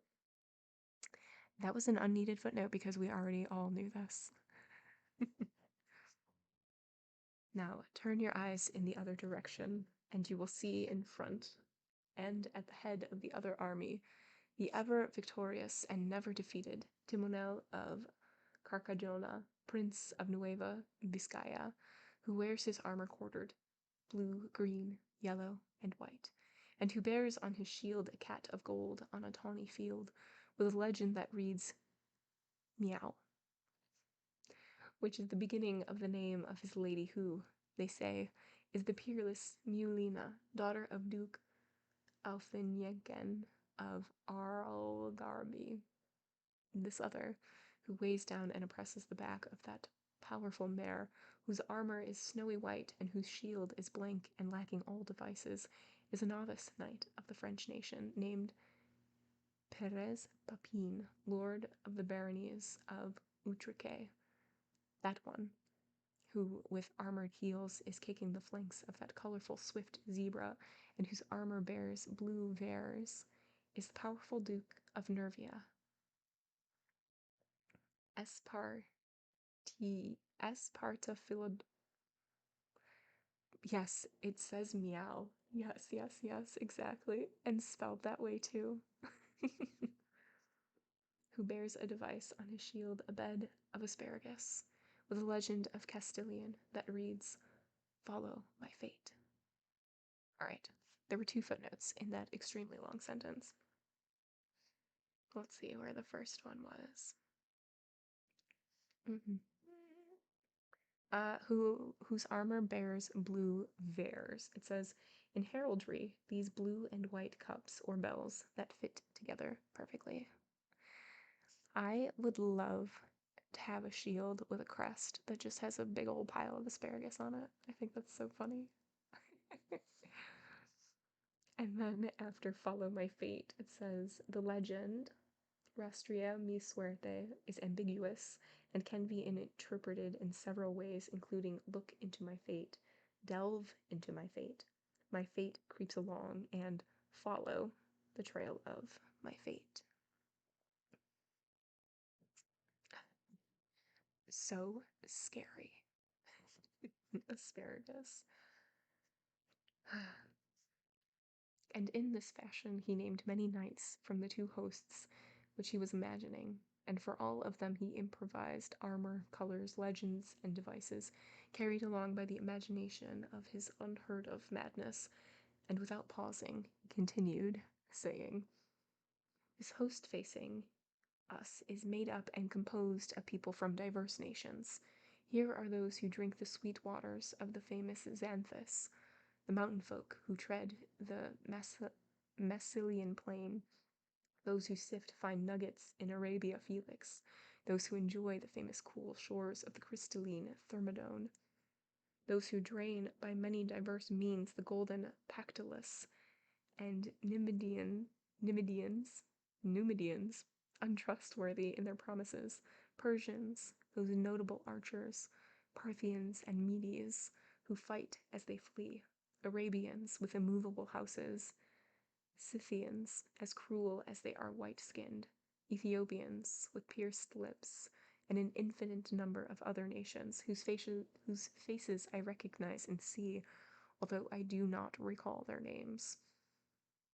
In this other host come those who drink the crystalline currents of the olive-bearing Betis, those who shine and burnish their faces with the liquid of the forever rich and golden Tejo, those who enjoy the beneficial waters of the divine Genil, those who tread Tartessian fields with their abundant pastures, those who take pleasure in the Elysian meadow of Jerez, Manchegans, rich and crowned with yellow spikes of wheat, those clad in iron, ancient relics of Gothic blood, those who bathe in the Pisuerga, famous for the gentleness of its current, those who graze their cattle on the extensive pasture lines of the sinuous Guadian, celebrated for its hidden currents, those who tremble in the cold of the wooded Pyrenees and the white peaks of the high Apennines, in short, all those contained and sheltered in the entirety of Europe. That was all 1 sentence.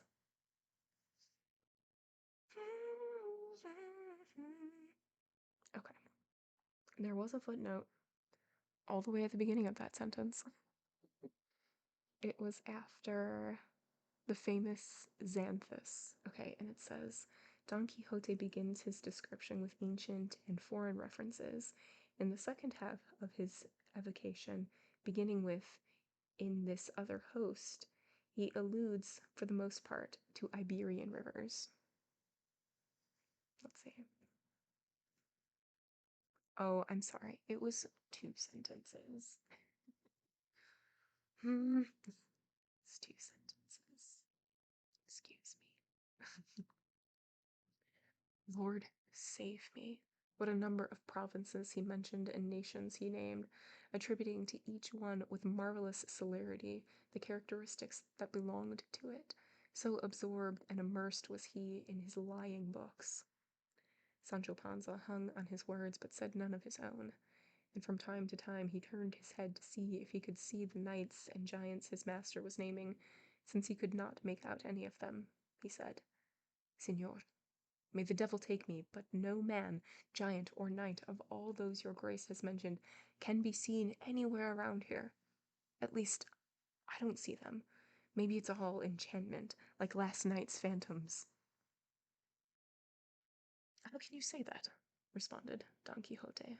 "Do you not hear the neighing of the horses, the call of the clarions, the sound of the drums?" "I don't hear anything," responded Sancho, "except the bleating of lots of sheep." And this was the truth, because the two flocks were drawing near. "It is your fear, Sancho," said Don Quixote, "that keeps you from seeing or hearing properly, because one of the effects of fear is to cloud the senses and make things appear other than they are. If you are so frightened, withdraw somewhere and leave me alone. Alone I suffice to give victory to the army, to whom I shall proffer my assistance." And having said this, he spurred Rocinante, fixed his lance in its socket, and rode down the side of the hill like a flash of lightning. Sancho called to him, saying, "Your Grace, come back. Señor Don Quixote, I swear to God you're charging sheep. Come back. By the wretched father who sired me, what madness is this? Look and see that there are no giants or knights, no cats or armor or shields, either parted or whole, no blue vares or bedeviled ones either. Poor sinner that I am in the sight of God, what are you doing?" I love this visual of him just charging down this huge hill to a bunch of sheep. It makes me laugh. It brings me joy. But none of this made Don Quixote turn back. Instead, in a loud voice, he cried, "Come, you knights who follow and serve under the banners of valiant Emperor Pentapolin of the tucked-up sleeve, follow me, all of you, and you will see how easily I give you revenge upon your enemy, Alifanfaron of Trapelbain." Saying this, he rode into the midst of the host of sheep, and began to run at them with his lance as fearlessly and courageously as if he really were attacking his mortal enemies. The shepherds and herdsmen guarding the flock came running, shouting for him to stop, but seeing this had no effect, they unhooked their slings and began to greet his ears with stones as big as fists. Don Quixote took no notice of the stones. Instead he rode back and forth, crying, "Where art thou, haughty Alifanfaron? Come here to me, for I am only one knight who wishes, in single combat, to try thy strength, and take thy life as forfeit for the wrong thou hast done to the valiant Trapolin." No, not trampoline, sorry. Pentapolin Garamanta. At that moment, a small round pebble came flying and hit him in the side, entombing 2 ribs inside his body. There's a note here. The Spanish word peladilla can mean either pebble or sugared almond. In the next sentence, Cervantes confirms the wordplay by using almendra, directly equivalent to almond. Seeing himself so battered, he undoubtedly believed he was dead or gravely wounded, and remembering his potion, he took out the cruet, put it in his mouth, and began to pour the potion into his stomach. But before he had finished swallowing what seemed to him a sufficient quantity, another almond came flying and hit his hand, striking the cruet so squarely that it broke into pieces, taking along 3 or 4 teeth and molars of his mouth and smashing 2 of his fingers. The first blow was so hard, as well as the second, that the poor knight could not help falling from his horse. The shepherds came running and thought they had killed him, and so they hurriedly gathered their flock together, picked up the dead animals, which numbered more than 7, and left without further inquiry. All this time, Sancho was on the hill, watching the lunatic actions of his master, and he tore at his beard, cursing the hour and the moment when fortune had allowed him to make his acquaintance. When he saw that Don Quixote was lying on the ground and that the shepherd had gone, he came down the slope and went over to his master, and found him in a very bad way, although he had not lost consciousness, and he said to him, "Didn't I tell you, Señor Don Quixote, to come back, that it wasn't armies you were attacking, but flocks of sheep? This is how that thieving wise man, who is my enemy, can make things disappear, and seem to be what they are not.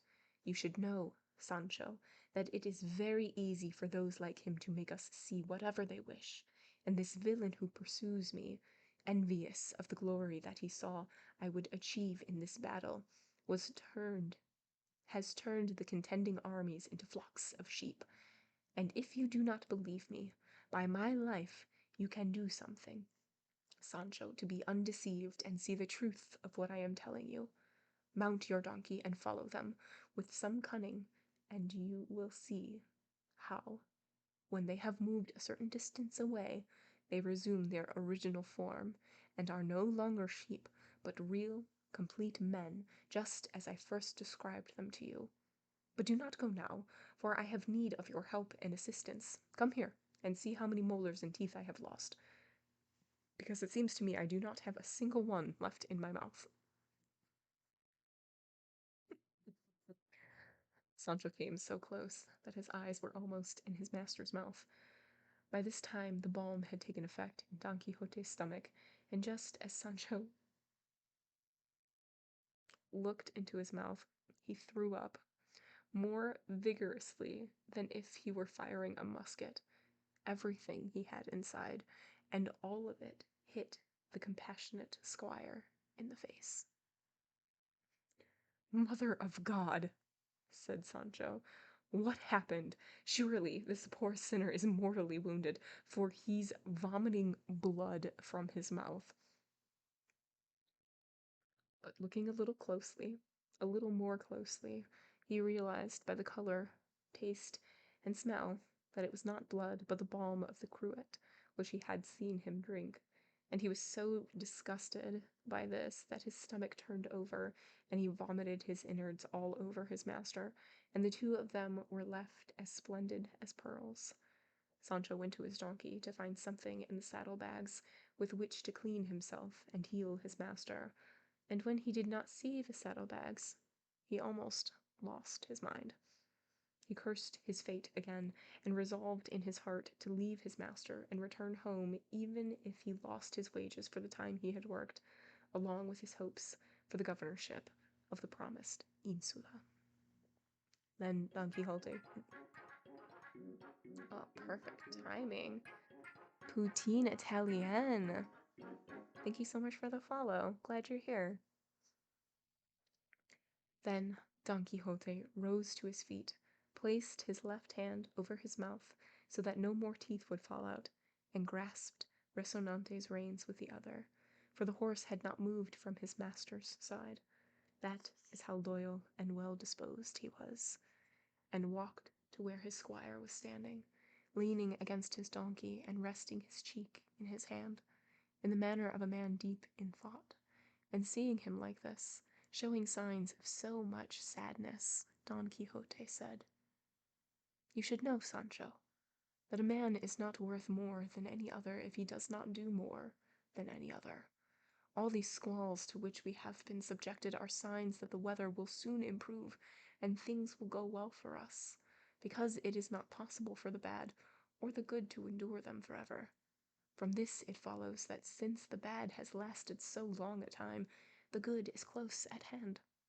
Therefore, you must not grieve for the misfortunes that befall me, for you have no part in them." "What do you mean, no part?" responded Sancho. "By some chance was the man tossed in a blanket yesterday anybody but my father's son? And the saddlebags that are missing today, along with all my valuable goods, do they belong to anybody else but me?" "Did you say that the saddlebags are missing, Sancho?" said Don Quixote. "Yes, they're missing," responded Sancho. "Then we have nothing to eat," replied Don Quixote. "That would be true," responded Sancho, "if these fields didn't have the wild plants your grace says you know about, the ones that unfortunate knights-errant such as your grace used to make up for shortages like this one."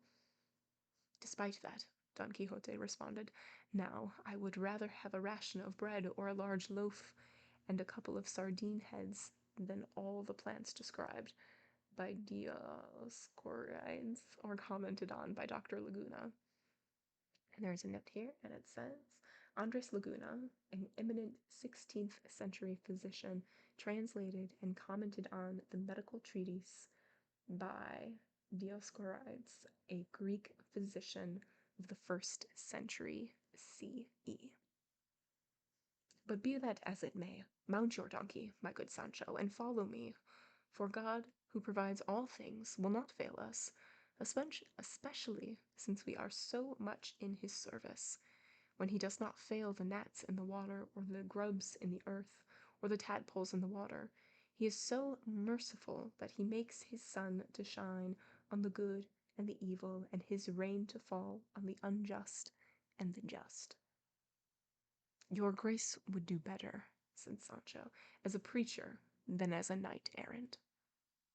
"Knights-errant knew and must know everything, Sancho," said Don Quixote, "because there were knights-errant in past times who would stop to give a sermon or a talk in the middle of the field of battle, just as if they were graduates of the University of Paris, from which one can infer that the lance never blunted the pen, nor the pen the lance."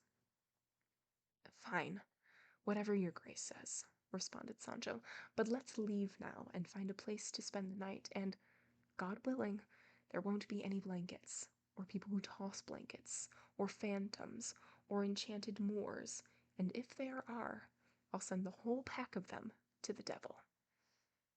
Not gonna lie, with his tunnel vision fever, he would be better as a preacher.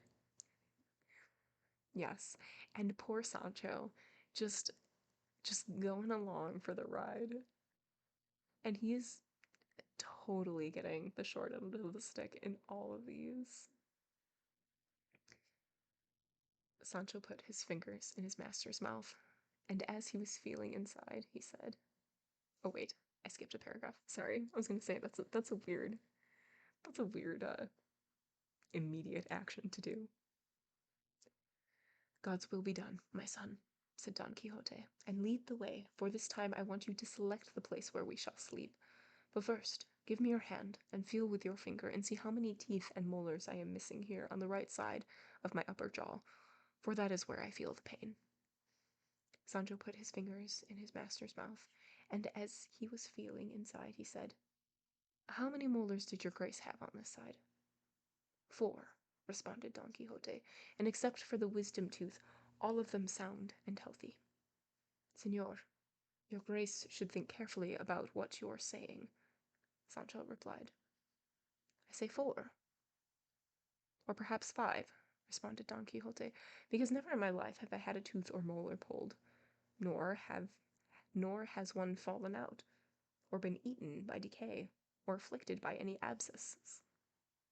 "Well, in this lower part," said Sancho, "your grace has no more than 2.5 molars, and in the upper part, none at all, not even a half.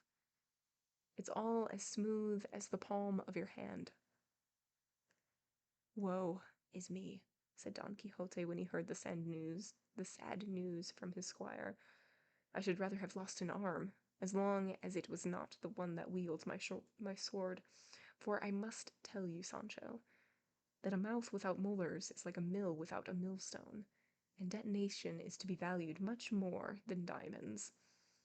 But we who profess the arduous order of chivalry are subject to all of this. Mount, my friend, and lead the way, for I shall follow you along my path, any path you choose."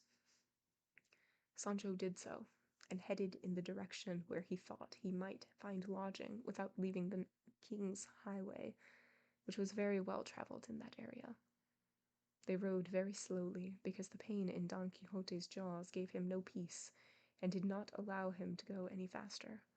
Sancho wanted to divert and distract him by talking to him, and among other things, he said what will be related in the next chapter. End of chapter 18. 6-year-old daughter's class is doing this. They're all wiggling each other's loose teeth. No, that is disgusting. Please no. Once when I was little, I lost one of my teeth in a meatball at a restaurant. I ate it. I don't like loose teeth. Not one little bit. I didn't like it when I had my own. I don't like others' loose teeth. I just don't like it. How hard was that meatball? I think my tooth was just like super, super loose. I don't think it was a comment on how hard the meatball was. I think my tooth was just really, really loose. And instead of eating liquids, I was definitely eating meatballs. Yeah, no, my tooth was just super, super loose. And I just remembered, like, before I was eating it, I had all of my teeth. And then after that, one less tooth. Which is now going to be the name of my next band. One Less Tooth.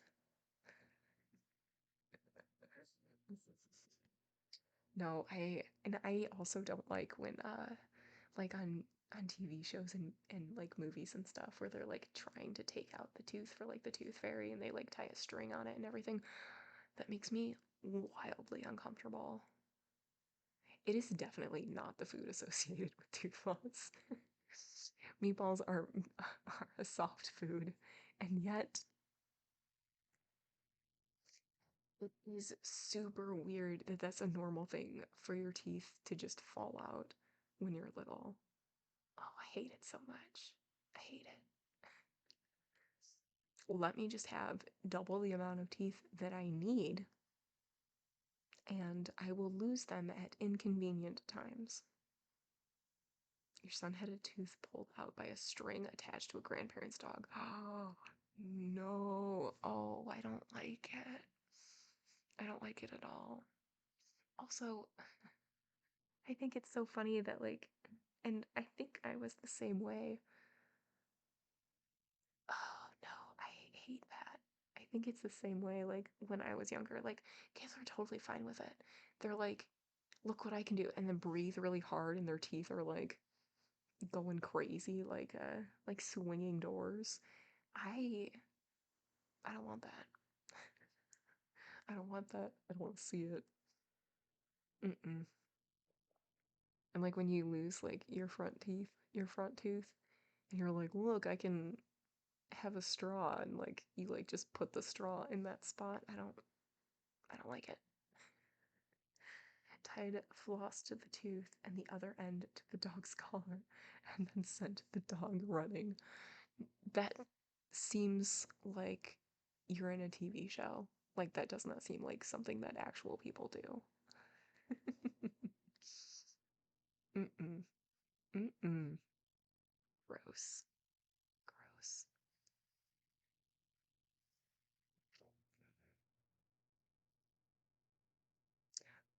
Maybe it wasn't. Definitely cartoon inspired. Okay, yeah. Yeah, I didn't want to do that. Like, I would wait for my teeth to just do their thing. I would never like pull it because it was so gross and it was always like dangling by like a little like string of gum. I don't know. I just didn't. I just didn't. Mm-mm. Mm-mm. No.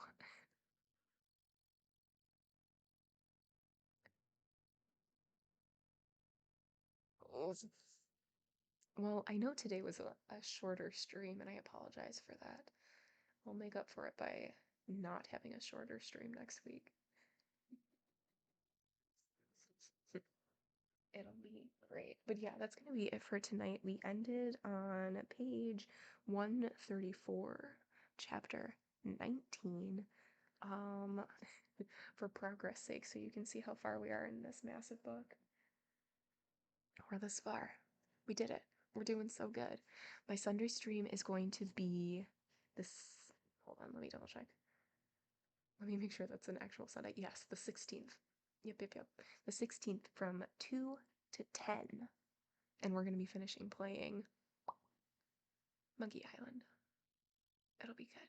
Now that I know that I can do more actions and pick things up.